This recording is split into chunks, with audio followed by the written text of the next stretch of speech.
عندي طلب واستفسار في نفس الوقت، واعتقد يعني كثير من الناس هيوافقوني عليه. يعني هو احنا ليه بنبدأ الشغل الساعة 8 الصبح؟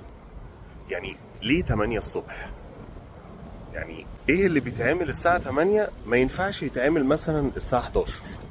يعني ايه اللي هيجراله مثلا؟ هيبوظ؟ يعني ليه 8؟ ليه بدري كده؟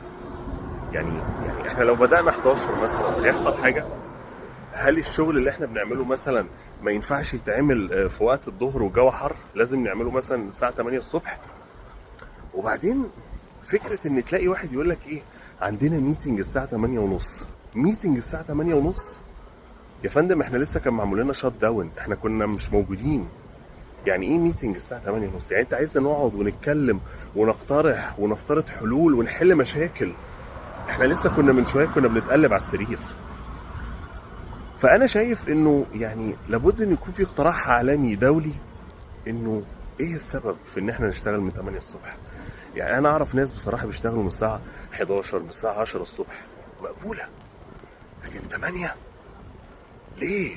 وبعدين مثلا ممكن نتناقش في الموضوع بتاع انه نأخر ميعاد الشغل شوية، يعني بدل ما يبدأ 8 يبدأ 10 يبدأ 11.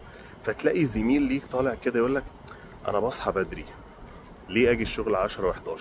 طب ما تصحى بدري، دي مشكلتك انت، احنا مالنا؟ عارف انت عامل زي الطالب اللي في الفصل كده يقول لك يا مستر احنا ما خدناش الواجب. يا عم اسكت، انت عايز تيجي بدري تعال انت. وبعدين مشكلة الساعة 8 دي ان انت بتنزل من قبلها من بدري وبتصحى قبلها بدري. وبعدين ممكن بقى اذا كنت هتركب مواصلات او بتاخد عربيتك وبتمشي مشوار عشان توصل للشغل، فانت مش صاحي كمان 8، انت صاحي قبلها بساعة وساعتين. فانت تحس ان انت بادئ اليوم من بدري. تلاقي الشروق بيمر عليك، صلاة ظهر صلاة عصر. ايه بقى؟ ايه كل ده؟ ايه يا جماعة في ايه؟ كل ده بقى كوم، والشغل اللي بيظهر وبيكتر وانت جاي تمشي كوم تاني خالص. احنا بادئين من 7 الصبح، الشغل يجي الساعة 5 و6 المغرب ليه؟ طب انتوا كنتوا فين؟ طب هو ايه اللي حصل؟